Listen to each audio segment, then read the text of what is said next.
Sure. Good morning, folks. I'll introduce myself to you later.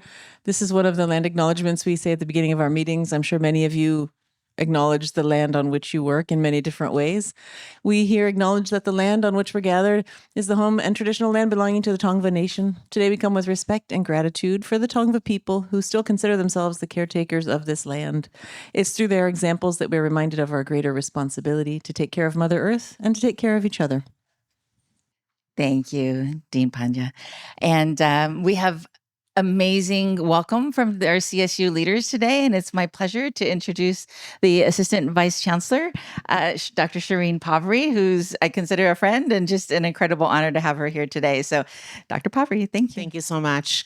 Thanks, Alison. And that breathing was wonderful, wasn't it? Just 3 short breaths and it changes your perspective. So thank you so much for leading us through that. Good morning, everyone. It's so wonderful to see you all on this beautiful campus of Cal State Dominguez Hills on the land of the Tongva people. On behalf of the CSU Chancellor's Office, as well as our stewardship team for the UC-CSU Collaborative, it's my incredible pleasure to welcome all of you. Thank you for being here. Thank you for battling morning traffic. And thanks for just really being here to engage in a day of rich learning. The UC-CSU Collaborative has, I don't know how much some of you know more about the collaborative than others, so I'll share a little bit for you.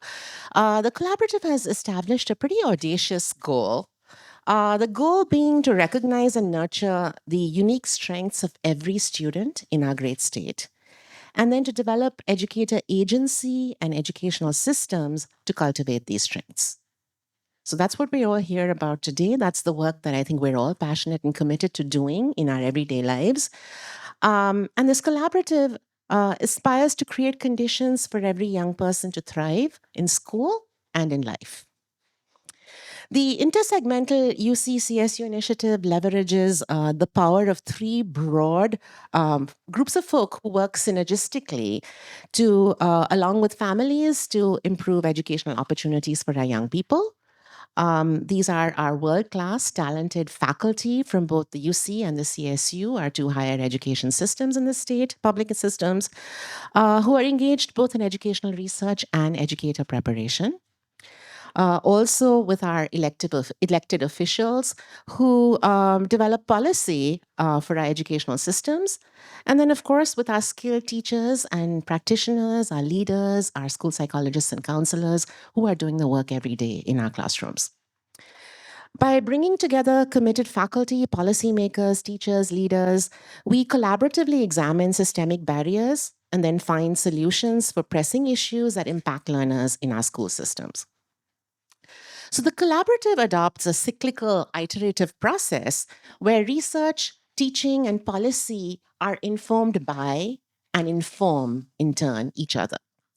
The research on the whole child guides educator preparation and informs the evidence-based practices that are used in our classrooms to address students' social, emotional, and academic learning. The teaching and learning process, in turn, guides the framing of the issues and those gnarly problems that we need to research. And then research and practice in turn shape the establishment of educational policy, which codifies the optimal conditions for learning. So we have a good deal of work to do to create thriving and inclusive educational communities for our young people. And the work of the collaborative takes us that much closer to achieving this goal. I want to give quick thanks to a few people. Our team here at CSU Dominguez Hills, thank you so much for planning and hosting us today. Our team at the collaborative, particular shout out to Alison and Jenny and Kate, and of course your awesome team, Vivian and Megan, and I'm sure I'm leaving out a lot of names, but thank you all of you. And thank you to all of you for being here, for your rich participation, and I hope you have a wonderful, stimulating day. Thank you. Bye-bye.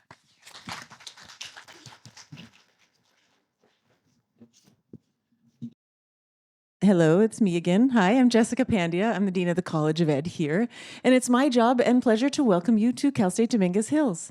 So welcome. I will tell you a few little things about Dominguez, and then I'm going to pass it on to someone else. So Cal State Dominguez Hills was founded in 1968. I don't know if you all know this, but there are 23 CSU campuses. And at the time in the 60s, the Watts community, African American community, said, we want a CSU for ourselves. And so Dominguez Hills was founded. And up until about 10 years ago, it was about 33% Black students. It's been in some senses a historically Black college of the West. Now our Black student enrollment is about 10%. Our overall student diversity is 90% students of color on this campus. So we work with a very, very richly diverse population of students here, and it's a pleasure to come to work every day. You are in a building that is very new. So this was built and opened just after the pandemic. In fact, when it opened, there were still some missing devices because of all the slowdowns in shipping. And this building and 3 or 4 other new ones are brand new. Other buildings used to sit here. So folks who've come here, went here, their mothers went here, or their grandmothers went here, come and they're like, wait, what happened? What is going on? There's so many new buildings and more new buildings coming. Our president has done a great job of making this into what he calls a model urban university, but of also building buildings that our students need and deserve. So you're sitting in one of them, and it's always a pleasure to be in here. I'm personally excited to hear today what happens at the summit and what you all have been working together on as a parent of 3 kids, all of whom are neurodiverse in different ways, and professionally because at Dominguez Hills Credential, I just saw the statistic last week at LUSD's IHE Collaborative, 9% of their hires this year, and that's about average, are from Dominguez Hills.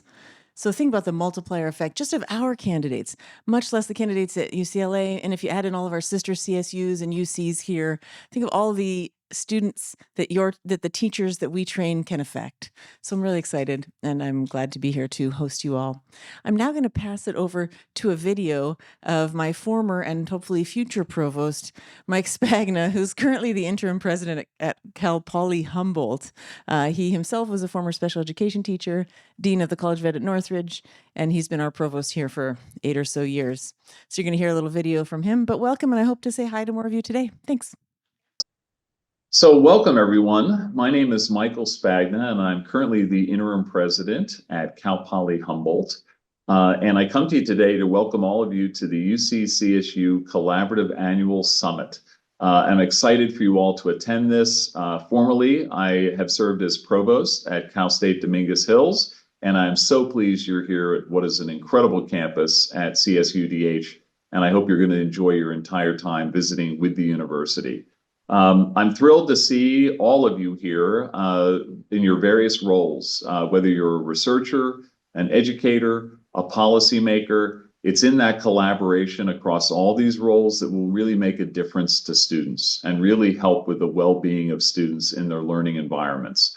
And as I've been committed over a 33-year career, not just as a California State University employee, professor, dean of education, but I'm really committed in my heart to being with all of you in a place where we can really work with students and their families and make sure that we affect a change where we're bringing the latest research into the best practices and getting it into people's hands and really building alliances with families, with caregivers, with paraprofessionals. It's going to take all of us working together to really improve the educational lives of students. And it's for all students across the state of California. So I'm very excited that you're all here today. I think you're going to be learning a lot from each other. The whole commitment we've made in this intersegmental collaborative between the University of California and the Cal State University system is to really focus on the ideas of the latest in neuro research and what we do in the description of how we do learning environments. And then how do we translate all of this into what we know in neuroscience, what we know in best practices, in a way that really changes classrooms and learning experiences for students. So I'm looking forward to hearing about all the outcomes today. Greetings from the northmost part of the state, but I'm with all of you in spirit, and I hope you find it a very productive day. And this is one in a series of opportunities for us all to come together as a professional community to really do important work. Thank you very much. Yeah, it's okay to clap. Mike's going to watch the video.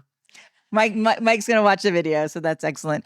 Speaking of network multipliers, and just this incredible ecosystem that we work in the state of California, it's my pleasure in just a moment to introduce Dr. Debra Duardo, who's our LA County Superintendent.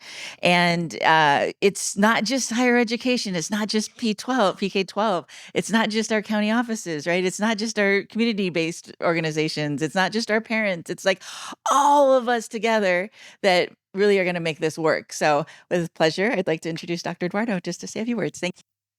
Good morning. Yeah, good morning. Good morning. Buenos dias.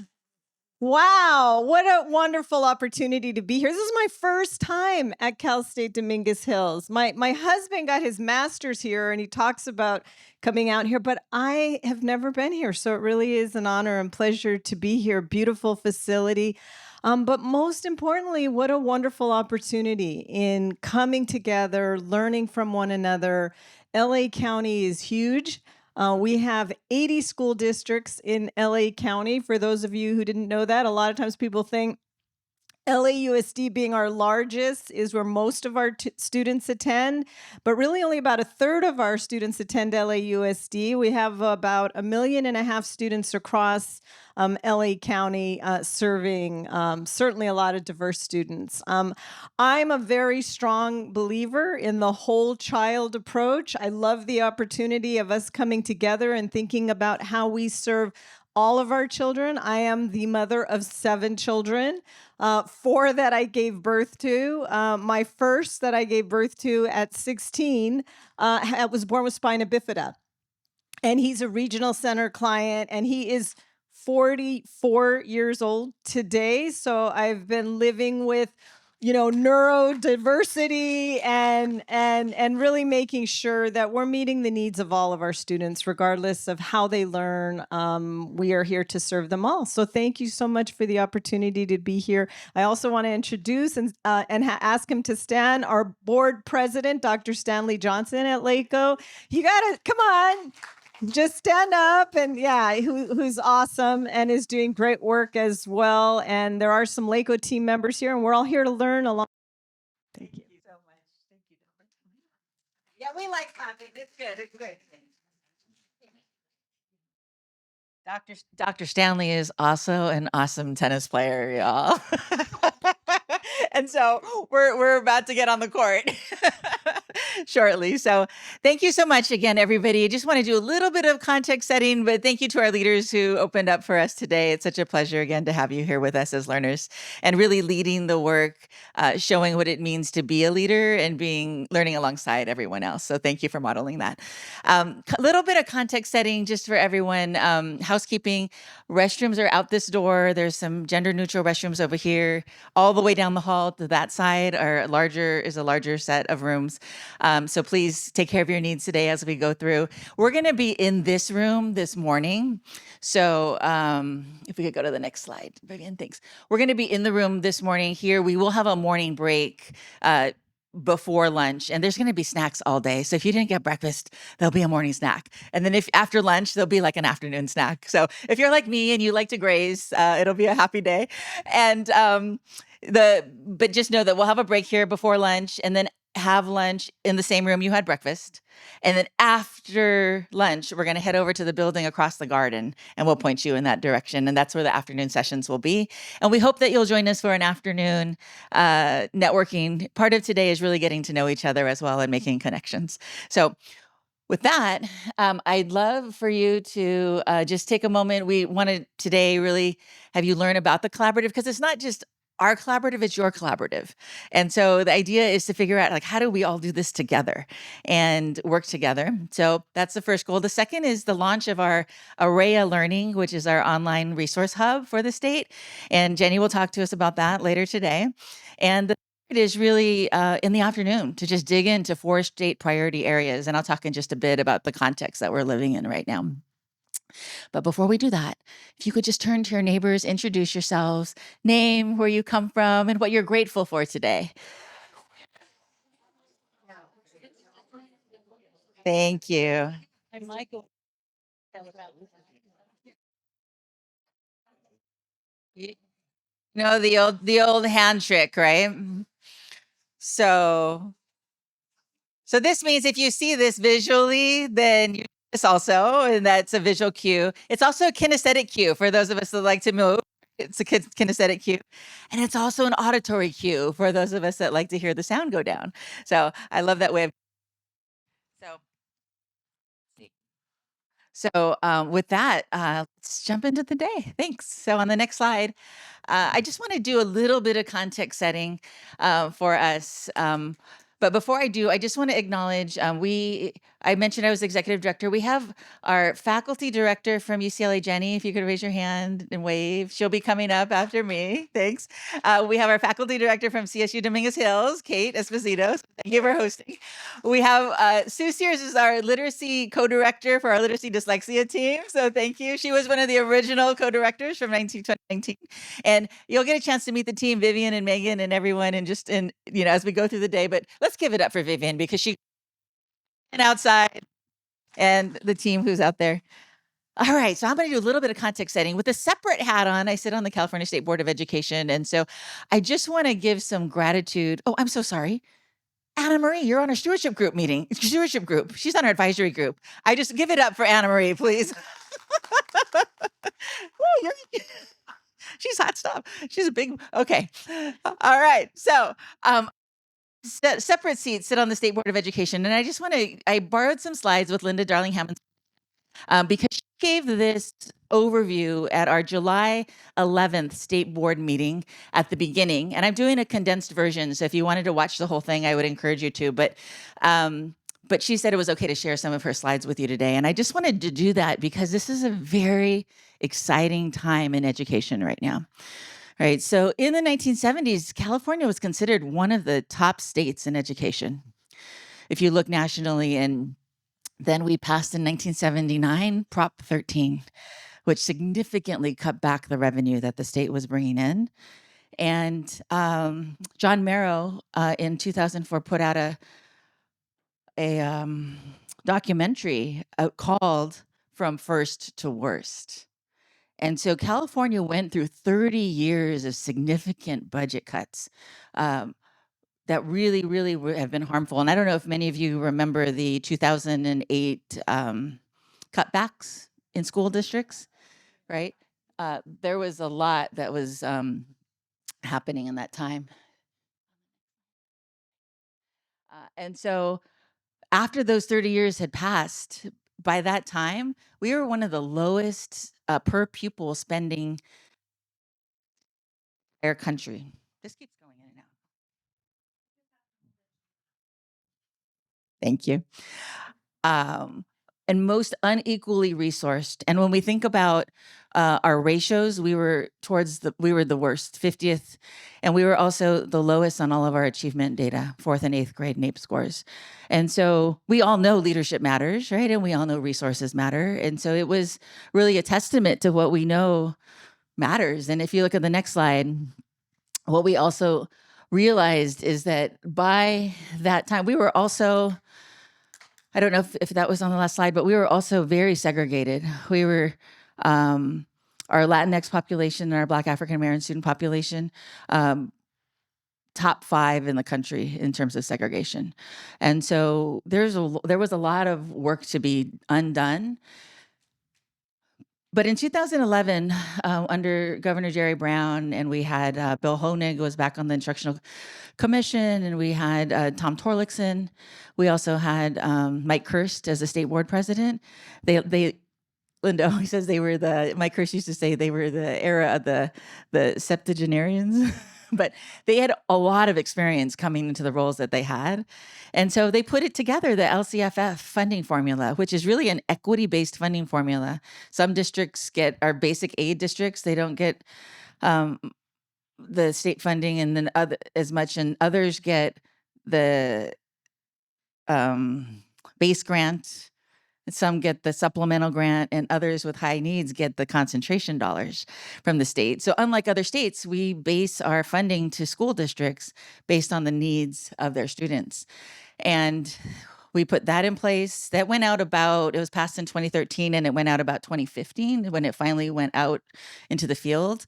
But we put together a multiple measure before the federal government approved it, right? We were one of the first in the country to have a multiple measure data dashboard that wasn't just about test scores, but it was also about, you know, looking at chronic absenteeism and looking at, we had local control measures for looking at how students feel at school. Do they feel safe? Do they feel, good at school? And all of those things. And we said to locals, write an LCAP plan, write a local control accountability plan, and tell us how you're going to use the dollars based on your needs with your students and your educators. And in that, there was a new approach to government, right? Coherent state direction, but local control. And new standards, new curriculum, new frameworks. We had the NGSS, we had the Common Core standards put into place, all focusing on higher order thinking skills. And if you look on the next slide, what we'll see is that over time, we could go to the next slide, Vivian, thanks. Over time, we made the largest gains in the country in 8th grade reading. And of course, that was easy to do because we had a long way to go. And we still have a long way to go. But one of the largest gains in 4th grade reading, we slid less than other states during the pandemic. And really, when we think about those concentration dollars in LCFF, it was really, we saw gains in the student groups that we wanted to see the most gains in. So we do have a long way to go, as you'll see on the next slide. But our graduation rates have gone up. We have 30% more funding under this administration with Governor Newsom than we did. So he's put additional dollars into Prop 98. And he added an equity multiplier for schools, even on top of concentration dollars. So more resources for students that are high need. We've been consistently expanding, you'll see this afternoon in one of our strands, consistently expanding pre-K seats. And next year is the first year we'll have full implementation of universal transitional kindergarten in the state. Yeah, you can clap for that one. Woo! We're excited about that. And we have 2,000 community schools in the state of California, which is also amazing. And the legislature put $4.1 billion into community schools. Oh, back one more. Where were we? Oh. There, thanks. And over $4 billion also into Children's Youth Behavioral Health Initiative. So we now have an app for students that are age 12 and under, an app for age 13 and over where they can get on-demand support. We have more on-ramps for teaching with residencies and scholarships. We have educator effectiveness dollars that go to districts. We have extended learning program opportunity dollars that go to districts. And so there's a lot going on in the state right now. And if you've been following along, Tony Thurmond passed a bill that put literacy coaches in the state's highest need schools. And then next year is the first year that all school districts will be required to do literacy screening in K-2 for the first time. And so there's just a lot been going on in the state of California from where we were 30 years ago. And so we're really excited at this time to be together. And on the next slide, you'll see we do still have challenges though, right? We have deepening poverty. If you look at all the students that were tested on the state tests, between 22 and 23, it went from 60% students that are living in poverty to 63% of students living in poverty in just 1 year. Mental health continues to be, a challenge for our young people. There was a study done. The top 3 words that students said about high school were tired, stressed, and bored, right? And so there's lots of things going on for kids right now that push us to think about how to innovate, how to do our work better. I don't need to read the slide, but chronic absenteeism and the declining enrollment is a thing. Interesting about declining enrollment, overall the state has declining enrollment, but the percentage of student disabilities in the state has been rising. So even more so, we need to be prepared, right, in the classroom to know how to meet all students' needs. And as Linda does so eloquently, there's a changing workforce out there. I don't know if any of you have been to like a Jamba Juice recently where the robot arm does the whole Jamba Juice, right? But the jobs that are going to be here in 20 years, we don't even know what they are right now. They don't exist yet. And so what we do in the classroom has got to prepare our kids to think on their feet, think critically, understand how to navigate a world that isn't here yet. And so we're really trying hard to be ready for that. And I just wanted to say on the next slide, you'll see in the meantime, while all this was happening, in 2015, the state published a report from a task force that was convened 2 years earlier called The One System. And today you're going to hear from Kristen Wright, who is part of that work. And if you look into it, I encourage you to Google both of these documents and you'll see who was involved in that work. But this was really designed to say, how do we reform? How do we do education in a way that serves all students? And of course, we know we're not there yet, right? We have a long way to go, but it really provides a nice guideline for that. And then in 2021, WestEd did an update, a progress update on how are we doing. It's been 6 years, so how are we doing with that? And I just wanted to put that in the context of when the collaborative was funded by the state. So on the next slide, you could see in 2019, our governor, who is dyslexic, has been very supportive of this work. He and the legislature passed in the State Budget Act, the Literacy Dyslexia Task Force in the first iteration of the UC-CSU collaborative. And then in 2022, there was a renewed allocation focusing on the whole child. So if you think about a child who's learning how to read, right, it's not just reading that they're working with. It's like embarrassment because they have to read in front of their peers. It's uncomfortable if they have to walk down the hall to another classroom to get supports. It's understanding like how to work with their peers and how to talk. So it's all of those things that kids are working with. It's their behaviors because now they're behaving because they don't want to actually be in that uncomfortable position in their reading lessons. So they want to actually get out of class. So when Jenny talks today, she's also going to help us see how it's all of those things together. And the state recognized that as well, that it's the whole child that we want to work with. And then in 2024, which we'll talk today, is the launch of AREA. So with that, on the next slide, before I turn it over to Jenny, I just wanted to say that talk a little bit about the logo. If you look at the 4 ovals, we really here on the 4 logos worked hard to represent all of us. And so if you think about the logo as one of the ovals being higher education, one of the ovals being those of us that are practitioners in schools and in districts, right, in the PK-12, and you think about another oval being policymakers, because in California, education happens because what happens in Sacramento with the policy. And then the 4th oval being really our community and our students that we serve. That, and if you look on the next slide, it just gets a little bigger, but it kind of flows in and out, right? You see this sort of gentle flow, openness, inclusiveness, and that's really what we want the UC-CS collaborative to be, is this all of us working together in an ecosystem.